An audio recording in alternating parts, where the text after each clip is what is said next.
मित्रांनो, हा शर्ट शिवलेला आहे आपण या पेपर कटिंगने. बघूया आपण कसा बसलाय. बघा, अशा पद्धतीने हा बसलेला आहे. बघा,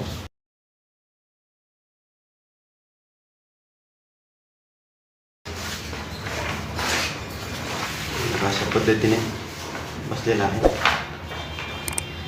सगळ्यात इम्पॉर्टंट गोष्ट सांगायची होती तुम्हाला.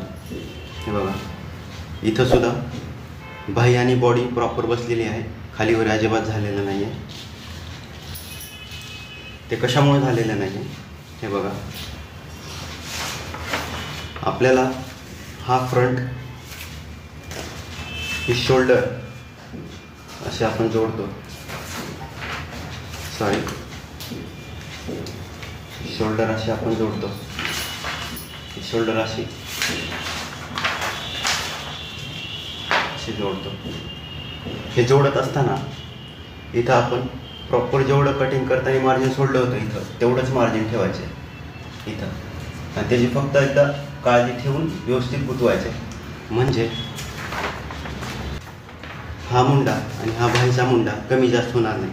बाहीचा मुंडा थोडासा जास्तच होतो आपला ज्यावेळेस कट करतो. आपल्याला इथं व्यवस्थित टेक केअर करायचं आहे. इथं व्यवस्थित तेवढीच मार्जिन ठेवायची, इथं पण तेवढीच मार्जिन ठेवायची.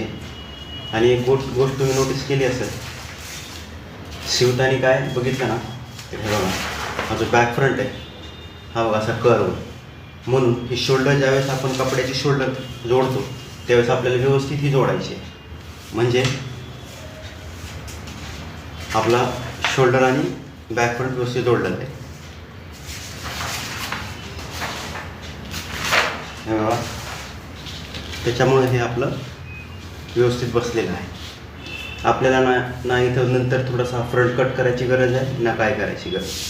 फक्त हा टॉप फ्रंट आणि ही शोल्डर व्यवस्थित इथं मार्जिन ठेवायचे, आणि हा बॅक फ्रंट आणि ही शोल्डर जोडताना पण इथे व्यवस्थित मार्जिन ठेवायचे.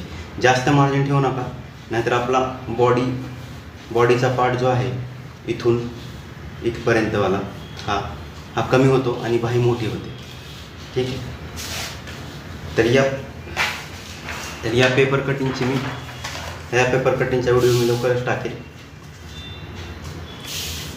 चला भेटूया पुढच्या व्हिडिओमध्ये.